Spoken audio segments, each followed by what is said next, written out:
Hey everyone, extremely energetic Miv here, and welcome back to my Completionist playthrough of Icewind Dale. The time has come for us to make our assault upon the tombs of the Vale, to purge them of their undead infestation, and to ensure the safety of Koldahar. And in between episodes I picked the appropriate spells for that purpose, conjured up a set of good berries, and bought some more darts, as now we're really heading out for a good while, and won't be back in town until we are done with our investigations in the Vale of Shadows. So now let's get the best possible rest before our adventure, and be on our way. I'll handle it. And this episode will feature quite a few explanations, as we have some new spells and abilities to use, so bear with me here. But in an effort to spread those explanations out a bit, let's use one of those new things already here, and that will be the spell Cat's Grace. A very cool new spell in Icewind Dale, one of Iris's latest acquisitions. And it fits her nicely role-playing wise as well. She's always willing to take her chances and believe in Timora, even though our past experiences don't inspire such confidence in me, personally. But anyway, this spell increases dexterity for a long while, which is great, but not by a fixed amount. We don't know what the precise value will be. We always have to roll the die, and it depends on the class how big of a roll that is. And our own characters are set up in such a way to benefit from it to various degrees. We will be mostly using it on Rintar, as I will explain in a moment, but since this episode will largely revolve around Galburin, we will buff him with it, at least this one time. His dexterity is so low that he suffers from a -1 penalty to his armor class and ranged Thaco, but this spell will always remove it, no matter the roll. Going up by just 1 point to 6 dexterity will be enough to do it. He will never achieve any better results though, that's as much as we can do with Cat's Grace for him. Now, when it comes to Rintar, he is a much more interesting case, as he is on the cusp of receiving bonuses from dexterity, potentially much bigger bonuses. They start from 15, so again, no matter the roll, he will improve his armor class by some amount, up to +4 if his dexterity increases to at least 18. That's a major boost, which also gives you an idea how much better min-maxed parties are in that aspect, where everyone has baseline 18 dexterity and an armor class better by 4 all the time. But in our situation, it's a much more exciting spell, being able to improve our characters quite a bit. And we will talk about some of its other uses in later episodes, but for our purposes at this time, that armor class increase is the main thing. And the spell caps at 20 dexterity, so you can't get more than +4 in that regard. So let us buff Galburin with it, and even though those benefits are going to be quite tame, just +1 range Thaco and +1 armor class, he will benefit from both, because sometimes he will use his sling, and sometimes he will be the main target of enemy attacks. So let us now head in the direction of the First Crypt, or the one that you usually tackle as the first one when you come here. But for a moment longer yet, Rintar will assume his proper tanking duties, because with this Cat's Grace buff active, Galburin almost got the max roll for clerics, boosting his dexterity to 8. But yes, now with Cat's Grace active, with this cute icon, his general armor class is equal to that of Rintar's, but Rintar will still have the advantage against evil opponents, because of course he can buff himself with his personal protection from evil. And as is customary, before each one of those crypts, there will be 3 lesser shadows for us to deal with. So let us bring them in. Now, didn't mean to necessarily pull both of them here, but let us get to work, maybe kite a little bit. Okay, our attacks were quite successful there. And now we can bring the 3rd lesser shadow into our sights. Alright, nice. But now, before we enter this script, there will be quite a few things to mention. Oh yeah, I left Iris behind there. But yeah, now that we will be firmly battling the undead for a longer while, I will display on the screen the wide array of immunities all undead creatures benefit from. And that of course limits the use of many crowd-controlling tools, But on the other hand, there's a whole host of spells or effects specifically designed to do something against the undead, or to be more effective when used against them. So it's just a unique creature group with its own set of mechanics and tactics to utilize, such as Turn Undead, that we shall use from now on. But first let's discuss how it works exactly. It's available to both clerics and paladins, but paladins turn at 2 levels lower, which combined with their slower leveling means that they are quite a bit worse at it. But when it comes to its actual use, once activated, the ability will trigger 1 time per round, so about every 6 seconds, and will attempt to affect all nearby undead. Now whether that succeeds depends on the relation between the level of the cleric and the level of the undead in question, who also gets a bonus roll to influence it. And this is where the common misconception comes from about this ability supposedly having a chance to critically miss. There's no such thing, just a bit of randomness in the equation. The undead creature each time rolls a 1d4 minus 1 to potentially boost its level for the purposes of this interaction by a value of from 0 to 3. And then we compare the numbers. If the level of the cleric is equal or higher to the level the undead creature ends up with, the cleric will succeed in turning, forcing the monster to flee. And if his level is lower, then the undead will resist the attempt. And if that discrepancy is 5 or higher in favor of the cleric, this is where it gets really fun, because good and neutral clerics will outright destroy the undead opponent, as we've seen a good few times in Baldur's Gate 2. That provided us with much enjoyment. And evil clerics will dominate the creature, taking control of its actions. But what is most relevant for now is that standard turning, which results in the undead running away.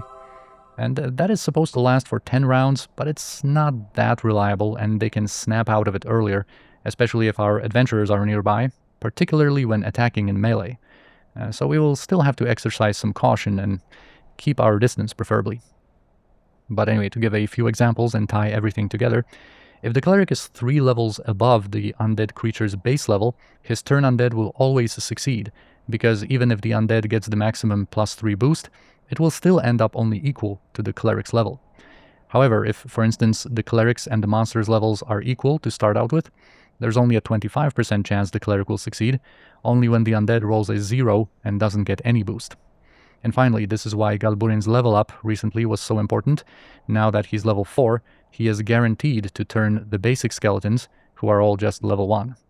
They have no chance to resist, and that matters a lot in those situations where they start out surrounding us in great numbers, which is precisely what we will see in just a moment. But now we will have an additional degree of safety and reliability with his turn undead. And also one final mention, as is the case with most such mechanics, you can be invisible or inside a sanctuary spell and still keep turning undead, while they can do nothing about it, which in a way is kind of cool, but it's also extremely powerful, and for that reason I won't be doing stuff like that, of course. Now, before we enter, let us adjust our formation to this one. We will make Galburin our leader, just so that he can be the main target of enemy attacks from now on. We'll give darts to Rintar, a melee weapon for Galburin, and also I wanted to highlight this. These spell quick slots, or quick spell slots. You can assign some spell that you already have memorized to them, so that you can cast it quickly from here without entering the spell menu. I usually don't use them because I like entering the spell menu just to have a quick glance. Every time I go in there to cast a particular spell, I always like to have a quick glance at everything else that the character still has memorized and available for them. But here I just wanted to showcase it off, and also I wanted to limit our visits into that spell menu and hide a particular surprise that I think will happen in the next episode, so that, you know, it will be a better event when it happens. Although we will have to enter the spell menu once later on in this episode, I think, but don't peek when that happens. But anyway, now since of course we know that we can expect some undead resistance in those tombs, we shall buff ourselves with that bless spell before entering, and then finally we will be ready to go in.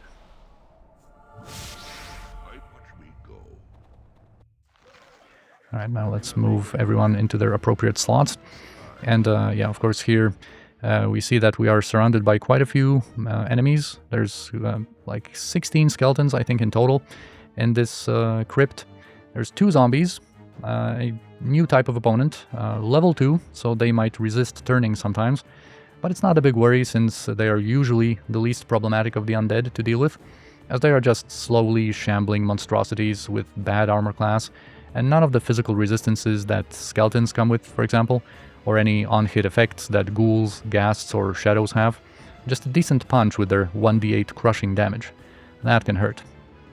And they are neutral aligned, and you might have noticed that for neutral creatures I use a greenish teal outline of their stats box, and for evil ones that outline is red, although maybe I should state their alignment more directly. I think that's probably a better idea to somehow fit it in there. But yeah, we are surrounded by all of these enemies in close proximity, and that's why we want that reliable turn undead that we can count on. Because now, as you can see, the hungry dead will want to feast on Galburin's flesh. So let us step forward a little bit. And the only problem with Turn Undead is that when you activate it, you don't know when it is going to first trigger exactly. It might happen near instantly, or you might have to wait a couple of seconds. So we are going to activate it now. And let's probably start already shooting that zombie there. And with Galburin, let's try to kite a little bit until that... No, I didn't want that to happen, but fortunately that was only the minimum damage roll. But yes, that turn undead. Okay, now it triggered. Now they're going to flee. There's one more zombie over there. But we're going to have to snipe soon. But yeah, now we can switch to our ranged weapons. And yeah, let them gain some distance. And now take them from a safe distance, because once you approach them in melee, like I said, they can kind of snap out of it, they can turn around and still attack in melee. So that's much safer to just keep our distance here. Sometimes renew that turn undead. Oh yeah, let's attack the skeletons now, guys.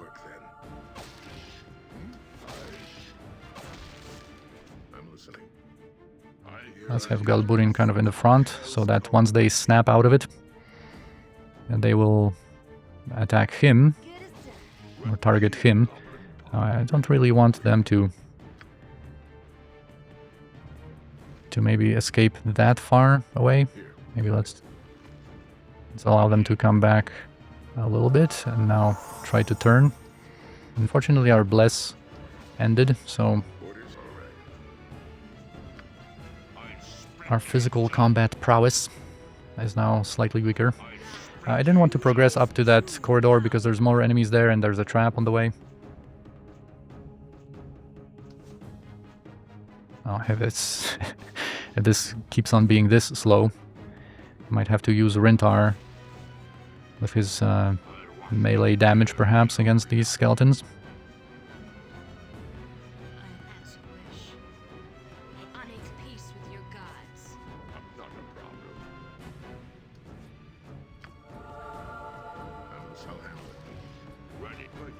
Oh, I should switch to his melee weapon and then renew. Turn undead.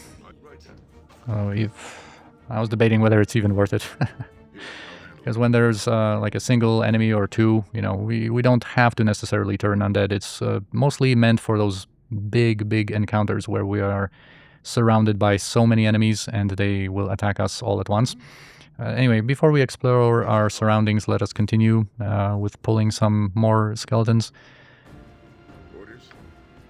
Let's just finish these initial enemies. Yeah, I don't think I will turn undead anymore. Let's just take them like that. Although for that reason, I should be using Rintar because he is more effective with his melee attacks. And here... Depending on how things go. Okay, we were able to get that one skeleton out there, but there is a much more unique enemy. A special one that lurks over there. Okay, there it is. A carrion crawler. And this is a very unique enemy in a number of ways. First off, remember that rumor in Kuldahar that talked about this type of creature, giving us that really helpful tip about its ability to paralyze on hit? And you'd think that meant we would meet more of those monsters, but it's literally the only one in the entire game. And also it's the only creature in this chapter that's susceptible to sleep, as it is only level 3, and of course doesn't have an immunity to it, like all of the undead. And has very good Thaco and many attacks, so for this moment in the game it is very dangerous in melee, so we are not going to engage it in such a way. And also, speaking of sleep, you know, initially I thought I would just mention it or show on a screenshot, but just for the novelty of it, I decided to memorize one last sleep and actually use it here to give the spell a farewell for now, because it will be a while before we use it again. But there was also a slight reason perhaps to use it. Sometimes when there's more skeletons back there, so sometimes when you pull, you know, like a couple skeletons and this carrion crawler, you can at least use sleep to disable it for a moment and deal with the skeletons first, and then resume what you were doing with this carrion crawler. Because of course, yes, now it's nicely sleeping, and even in a situation like this, we can still line up a couple of attacks that will automatically hit, and then go with our kiting approach.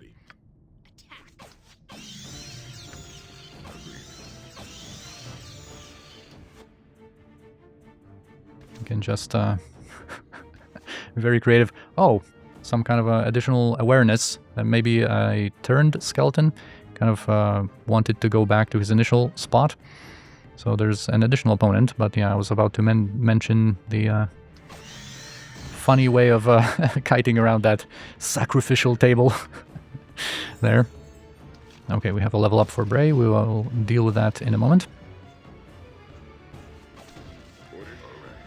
Alright, now let's have that combat music calm down for just a moment, and now deal with Brey advancing to level 3 of Fighter. And of course, that kind of level up always provides her a +1 Thaco boost. She will also get a proficiency point this time. And of course, those Fighter level ups are her primary kind of best chance to gain some health points. Up to 5 hit points this time. So let us hope for a good outcome. Yeah, let us hope for a good outcome. That always works out so well for us, right? Come on, Brey. You're better than this. Well, suffice to say that opportunity for some HP was not taken. But now with this additional weapon proficiency point, she will start building up her specialization in maces. This will be her crushing damage option, and will allow her to wield some more special, more interesting maces later in the game. But yeah, now that we have a moment of peace, let us loot this skeleton, and here we will get a few interesting things. First off, we have this studded leather, and here we can draw a nice comparison between this non-magical studded leather armor and the leather armor +1 that we had recently, that we sold recently, and compared to that magical leather armor +1, this one has the same general armor class and better armor class for particular damage types, while being non-magical, which doesn't matter so much in the case of Brey right now, but as a matter of principle, being able to achieve even just the same armor class and still combine the armor with an item of protection will of course provide a much better result. But yeah, in this case we of course got 500 gold for that leather +1 and found a cheaper alternative that's even better for Brey. So we can equip her with that. Then we also have a lock spell that we will talk about when its time comes. We also have another one of these valuable potions of agility, and also a supposed antidote, but this is like a past its expiration date antidote, or a cursed antidote, because as you can see from this clue here, the color seems strange somehow, because this isn't a real antidote, but a potion that will not work in that way. Oh, we have a high quality longsword here. I wanted to check out these weapons because of course we are going to just drop them here, except this longsword that will go to Rintar. And of course, as always, we will stash all of these weapons that the skeletons drop in some kind of container, and in between episodes, once we are done with this adventure, I will keep coming back here, and you know, I will sell all of them in that kind of off-camera time. Now we can kind of inspect our surroundings. There's a lot of things to take a look at in these crypts. We'll get to see a lot of human bones and skulls. Nice collection there. And actually, let's take these opponents methodically. don't have to resort to turning undead. There will be more of that in this episode a little bit later. Here we can just do some standard fighting. Here. Order. All right. I'm listening. Ready. I'll handle it. Here. We got just this one guy.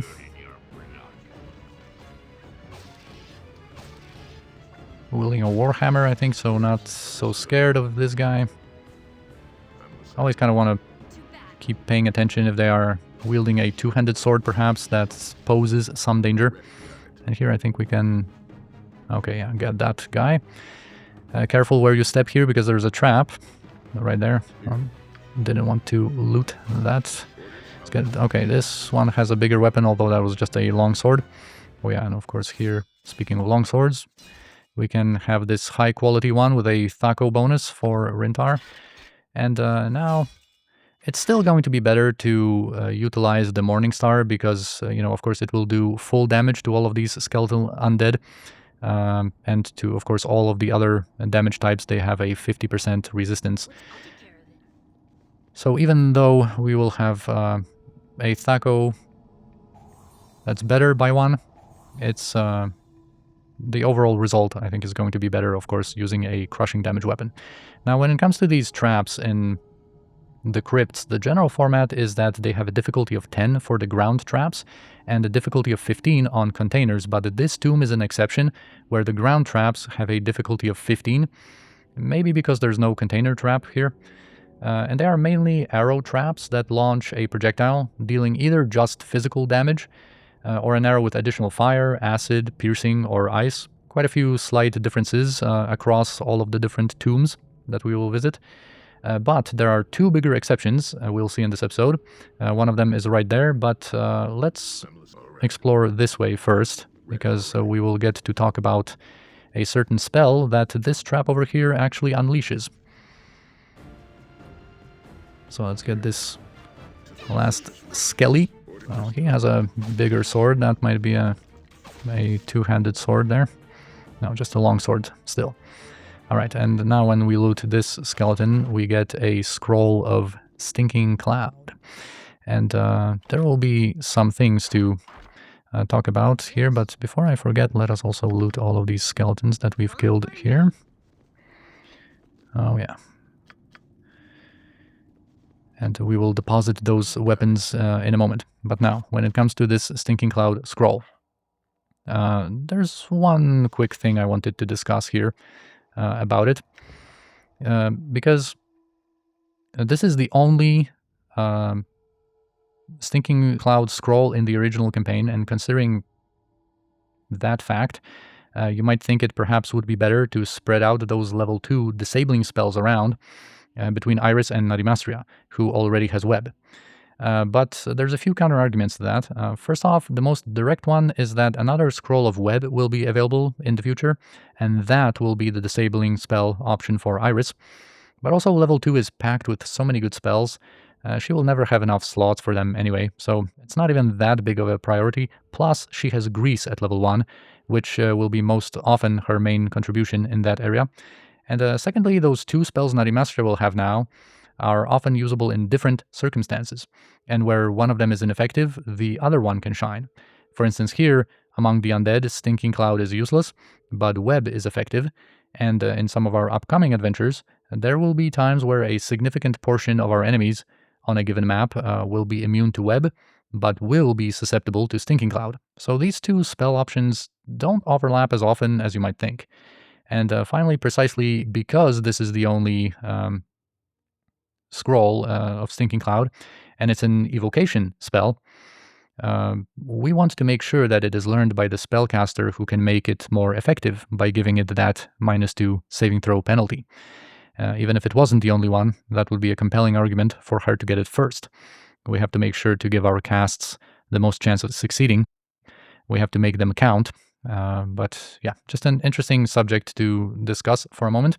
And as you can see, this spell, of course, we will talk in detail once we are about to unleash it at some point, but it unleashes a cloud that stays for 10 rounds, and it forces you to save every round or getting knocked unconscious. And that is a state where when you are damaged, you will not wake up. So an extremely deadly effect. Of course, we can learn it without any preparation on Nadimastria because she is an invoker with 18 intelligence. So there we go. Oh, and while I'm looking at it, let us replenish some of those darts here. But yeah, when it comes to this trap here, it's a very cool classic type of trap in such an environment. This one unleashes Stinking Cloud, and of course, you know, it's a classic because undead are immune to it and can act freely inside of the cloud, while we are going to be disabled by it and get completely destroyed.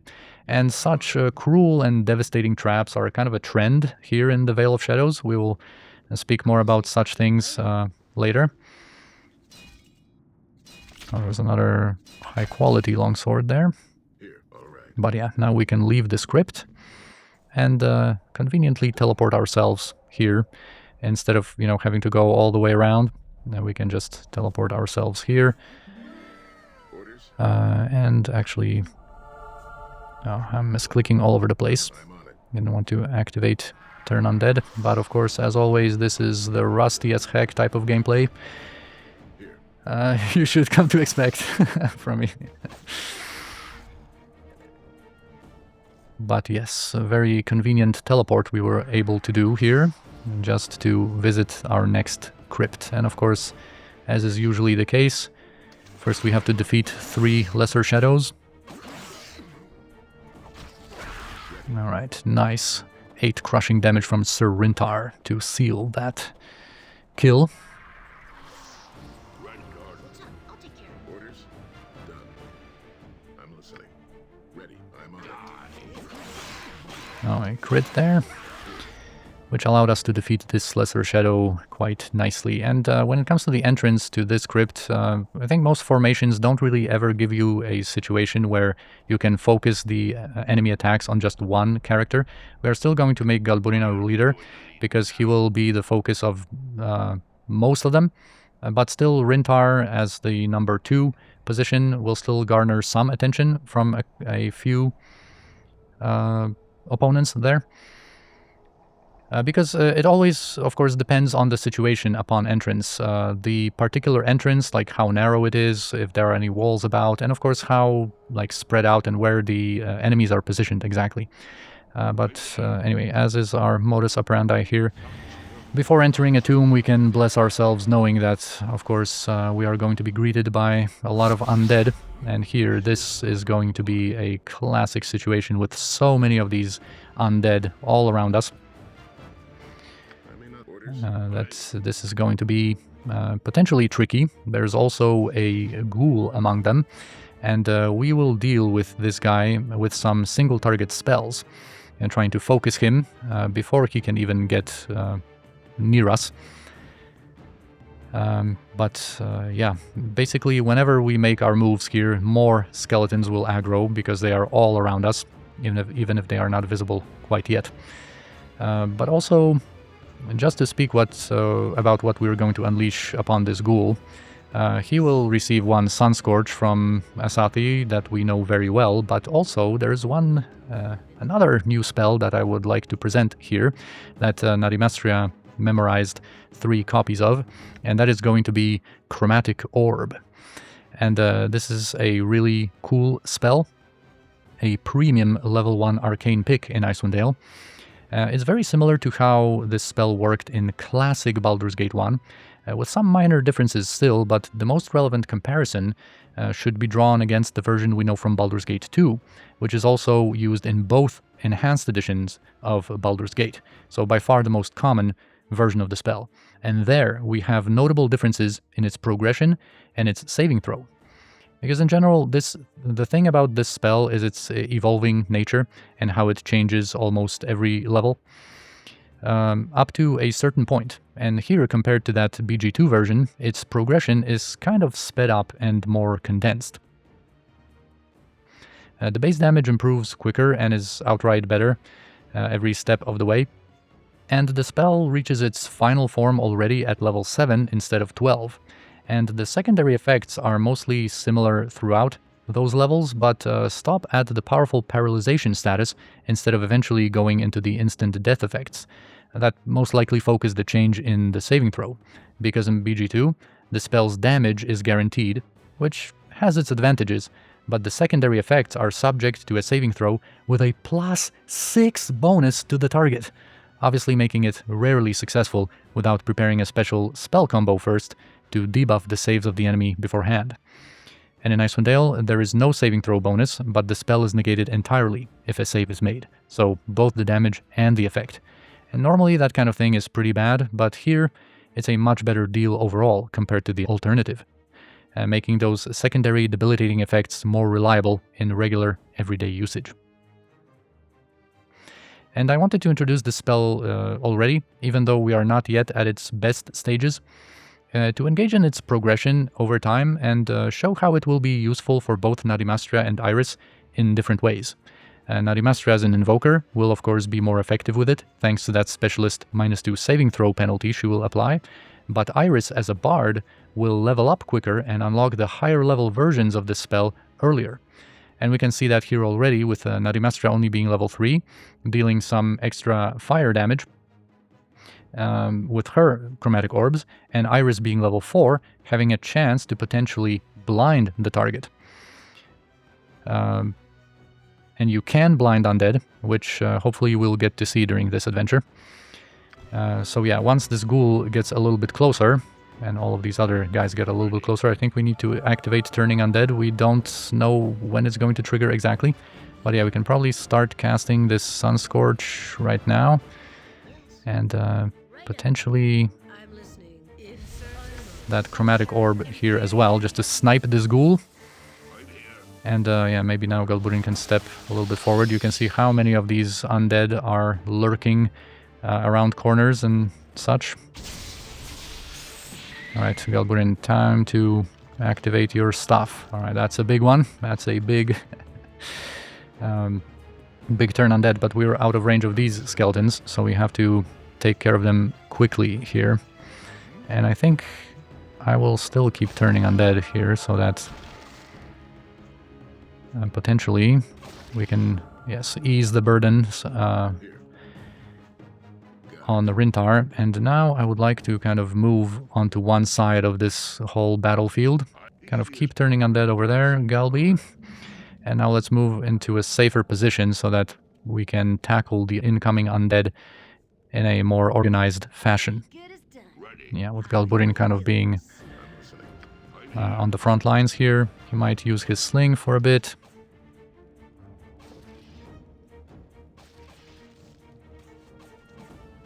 I have these entangles on Asathi, and I think we are going to use one just for safety in this kind of choke point, because there's a lot of them who escaped over there, and a lot of them there, but we'll see. We're going to want to pull them from all the different locations.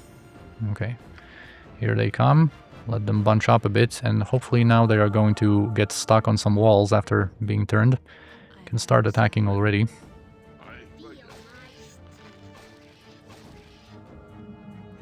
Okay, one of them, they can just fight directly.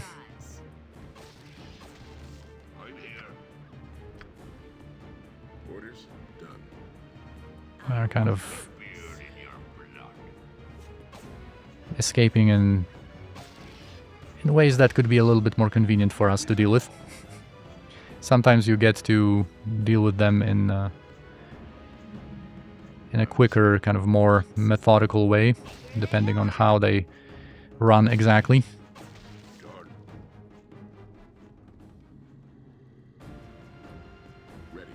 Again, I'm not crossing this threshold because there's a trap there. Alright, guys. 3 at a time. Can we deal with that?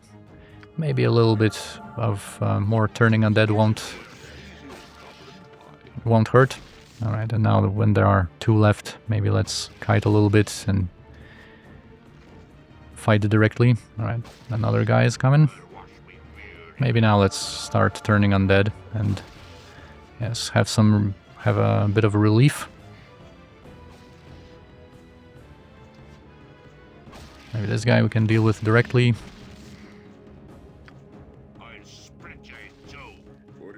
Alright, nice. Maybe that entangle won't even be necessary. Like, sometimes I have spells memorized for certain situations, but it didn't really turn out that way.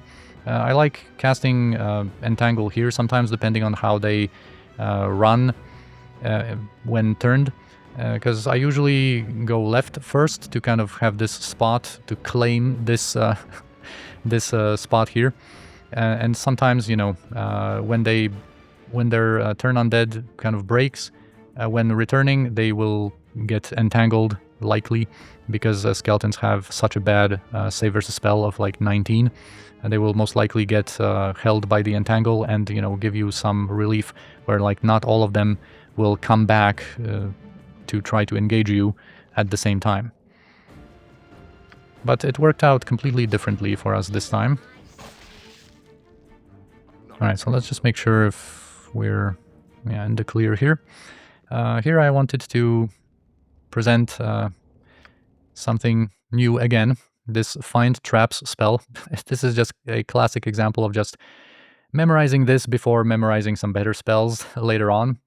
Level 2 spell that, you know, in like a full party composition where you have a thief that can detect and disarm traps, it's usually not that useful. There can be still some arguments in certain situations for it to still have some utility, but in general, of course, we are going to rely on our knowledge about the game. You know, of course, I know where these traps are, and we are just going to be able to detect them in most cases with no problems with Brey. But here I wanted to just showcase how it works, just memorize it this one time before we start selecting some better spells for our future rests. And also here we can have a bit of a role-playing explanation here, because of course Galburin already has heightened senses in those underground environments like these crypts, but he somehow feels a particular unease in this tomb. So he will decide to call upon his divine powers to elevate his awareness even more and reveal the traps scattered around and some other potential surprises for us. So yes, let us cast this, enjoy some of the different, you know, spell animations. Of course, these spell orbs through which you can recognize what kind of spell school of a spell is being casted. You know, they are, of course, all look different in Icewind Dale. And of course, you know, ghouls and ghasts look different and shadows look different. So of course there's many differences, even in a pretty like mundane ways. But yeah, since, okay, of course, if we approach from this angle, wanting to disarm this trap, there is a guy lurking there that'll want to deal with Brey, but he won't have a chance. Now we can disarm this trap. Oh, and there's another ghoul. This one we don't have to expend any spells to deal with, I guess, if he is just a single target. You know, they are slow enough so that they can easily be kited and just like sniped from afar. Alright, and now we can probably proceed with Galburin, kind of, you know, he wants to check out all of the intricacies of this crypt and see what really made him feel on edge that much. Maybe let's do one more turn undead here. Although we can start attacking. This turn undead, this time is like triggering so slowly. It can happen that when you activate it, it can trigger like almost instantly. Sometimes it works in such a way, but of course, not when I, you know, want to record a nice episode. They always want to make things difficult for us. In such circumstances. And now let us allow this Find Traps to trigger. It's again a spell type where, you know, it triggers once per round. And here we can see a trap on the sarcophagus. And this is yet another kind of nasty situation typical for Icewind Dale. Because when you go to open this this sarcophagus, or when you want to disarm the trap, you will inevitably step on this floor plate here, and that is a floor trigger for an ambush. And here we might say that you know, Galburin will call the party to attention, to be on their guard, because, you know, even though this isn't a classic trap, he can, through this Find Traps spell and his natural Barakor awareness in such environments, he can sense that something is not right here and to approach this situation carefully. So before Brey, you know, goes to disarm this trap, let us examine our surroundings. And here I believe there's a bit of a clue even when you inspect these surroundings, because here, of course, this niche is empty, no indication that it was used ever. But this one, there's some rubble scattered about, indicating that perhaps this space in the wall has been used as some sort of a passage or something like that. Perhaps. So when seemingly everything is okay, let us send Brey to disarm this trap. And of course we get this nice message indicating that, yeah, we got ourselves in trouble again. And here with Galburin, with Rintar being the main target of their attacks, maybe Galburin can turn undead from behind him.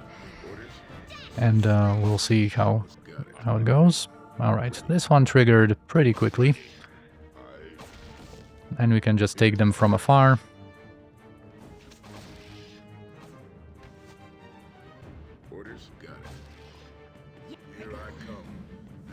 And once we are done with all of the enemies, because this is going to be it when it comes to fighting, we are going to, of course, inspect our surroundings and just explore everything there is. Alright, nice.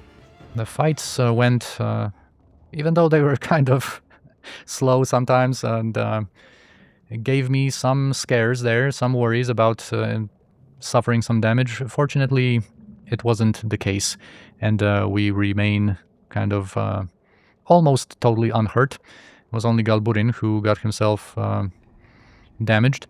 Here we can inspect some of our surroundings. These ominous crypts have to offer us. Yeah, here we have some statues of robed figures and whatnot. And all of these tables have the same description, except this one. This one is different. Looks like it can collapse at any moment. And I think all these shelves, yeah, have the same description there. There are some of these empty spots in the wall. But anyway, now let us loot the 3 containers we have here, and then we will loot the weapons and deposit them somewhere. In this first one, we have 2 scrolls for clerics. Well, this Find Traps can also be used by druids. This is also a spell usable by druids, but then the other one is Chant. Now, let us also loot this. Here we will finally get a copy of Mummy's Tea that we will not return on the shelf. We can take this specific Mummy's Tea and take it with us. This is fair game, looting it from here. And then we have the main sarcophagus. Now safe to loot. We have some cash in the form of gold and this ring, a bastard sword, this chainmail +1, protection from evil arcane variant, and then 2 sources of infravision. And this this has always been so funny to me. Like, they really want us to check out the blessings of infravision, to sample the extraordinary benefits of this effect in both potion and spell form. And I always joke about infravision, but to give a clear description, it creates that red tint on creatures in dark areas, but it does nothing gameplay-wise. And I don't mean it in an exaggerated way, or as a hyperbole, that it's so insignificant it's basically nothing. Nay. I mean it literally, not a single thing in terms of gameplay mechanics. And I don't know why the developers even bothered to implement this effect here on this engine. It can only matter for role-playing if you want to use it somehow. And the best thing is that in Icewind Dale, you don't even get to see that red coloring almost at all, because most of the areas are lit well enough for it not to trigger. Like, even at night, outdoors, most of the maps are set up to have strong enough light sources to exclude infravision, except for some specific spots. At least in Baldur's Gate, you can actually see it quite often. But anyways, I've always been of the opinion that the effect should just give you a +1 Thaco bonus in the dark or something like that. But alas, it is what it is, which is nothing.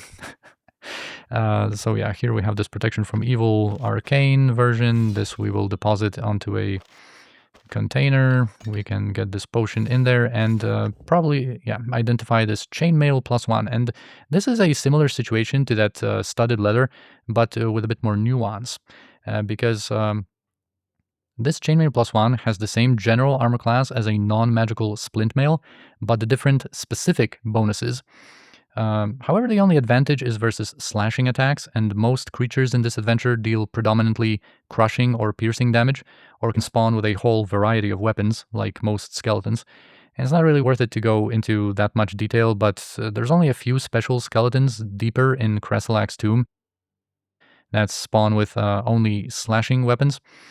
And I think before we sell it, we will use it against them. But yeah, it sells for decent money, and of course, as a magically enchanted armor, it cannot be combined with items of protection, so it's a natural choice to cash in on it. And its only advantage is the lower weight coming from its enchantment. Magical armors are always lighter, so here it's a case of 20 pounds versus 40 of a non-magical variant.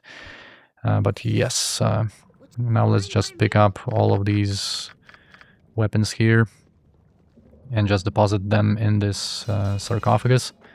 Also, again, speaking about this ambush, this trap on the sarcophagus, if you don't detect it, this is another instance of Stinking Cloud. So if you just come here wanting to just open this sarcophagus raw, kind of without detecting traps, you unleash the Stinking Cloud, the ambush happens, and it's just a complete and utter disaster. And that's kind of the thing in this game. That it shows you very early on that traps and ambushes can be devastating, so you better be prepared. And here we also see a high-quality mace with a Thaco +1. This is going to be worth holding on to. Yet another longsword of a high quality as well. Brey got encumbered. Let's just use this container here to deposit all of this stuff. There we go. And is there any other corpse that has its loot untouched? All right, just these two. All right, so we will be done with these two crypts, and we will approach the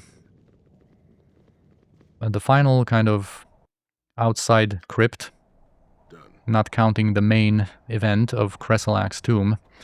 But yeah, we will do this one, a bigger catacomb, in the next episode. So for now, I thank you for watching. I hope you enjoyed the episode, and I'll see you in the next one.